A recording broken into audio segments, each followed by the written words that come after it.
রুই মাছ তো বিভিন্নভাবে তৈরি করে খেয়েছেন, একবার এভাবে তৈরি করে খেয়ে দেখুন, রুই মাছের প্রেমে পড়ে যাবেন। এটা রুই মাছ দিয়ে তৈরি করে দেখিয়েছি, আপনারা যে কোনো মাছ দিয়ে তৈরি করে নিতে পারবেন। কাতলা মাছ, ভেটকি মাছ, যে কোনো মাছ দিয়েই তৈরি করা যাবে। তৈরি করা খুবই সহজ, তো চলুন দেখে নেওয়া যাক কিভাবে তৈরি করি। তৈরি করার জন্য প্রথমে একটি মশলা তৈরি করে নেব। তার জন্য নিয়ে নিচ্ছি আদা, দুটো কাঁচা লঙ্কা, একটি শুকনো লঙ্কা, 1 চামচ পরিমাণ গোটা জিরে, লঙ্কাটা আপনারা যেমন ঝাল খান সেই হিসেবে ব্যবহার করবেন। 1 চামচ পরিমাণে সাদা সর্ষে, এখানে লাল সর্ষেও ব্যবহার করা যাবে। 3 চামচ পরিমাণ সাদা তিল। এবার মশলাটাকে বেটে নেব। মশলাটাকে শিলনোড়াতে তৈরি করে নিচ্ছি, আপনারা মিক্সার জারের মধ্যেও তৈরি করে নেবেন। এখানে 4 টুকরো রুই মাছ নিয়েছি, এখানে 300 গ্রাম মাছ রয়েছে। মাছগুলোকে বেশ ভালো করে জল দিয়ে ধুয়ে পরিষ্কার করে নিয়েছি। এবার মাছের গায়ে লবণ আর হলুদ মেখে নিচ্ছি। এদিকে তেল বসিয়ে দিয়েছি, তেলটা গরম হয়ে এসেছে। এবার মাছগুলোকে দিয়ে ভেজে নেব। মাছগুলোকে একটু লাল লাল করে ভেজে নিতে হবে।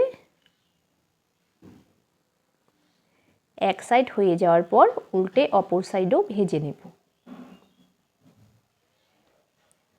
মাছের এক সাইড ভাজা হয়ে গেছে, এবার উল্টে অপর সাইডও ভেজে নিচ্ছি।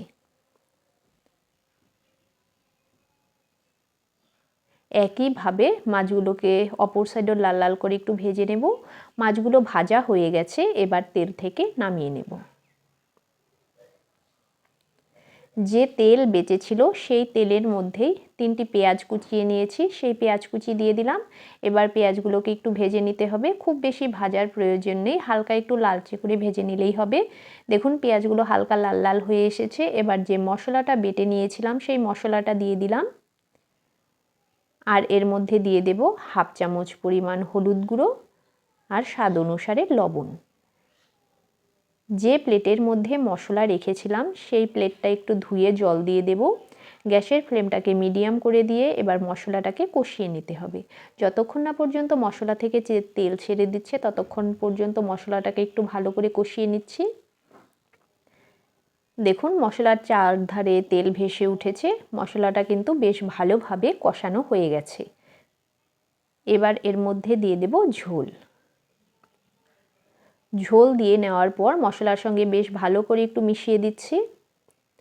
এবার এর মধ্যে দিয়ে দিচ্ছি দুটো চিড়ে নেওয়া কাঁচা পাকা লঙ্কা।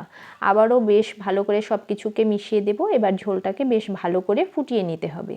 ঝোল বেশ ভালোভাবে ফুটে উঠেছে, এবার ভেজে রাখা মাছগুলোকে দিয়ে দেব। মাছগুলোকে দিয়েও ঝোলের সঙ্গে বেশ ভালো করে মিশিয়ে আরও কিছুক্ষণ ঝোলটাকে ফুটিয়ে নিতে হবে। আরও কিছুক্ষণ ঝোলটাকে ফুটিয়ে নিয়েছি, দেখুন গ্রেভিটা ঘন হয়ে এসেছে। এটা কিন্তু রেডি হয়ে গেছে, এবার নামিয়ে সার্ভ করে নিলেই হবে। দেখুন দেখেই কতটা লোভনীয় মনে হচ্ছে, খেতে তো অসাধারণ লাগবে। এভাবে একবার তিল বাটা দিয়ে রুই মাছ তৈরি করে খেয়ে দেখুন, খুবই ভালো লাগবে।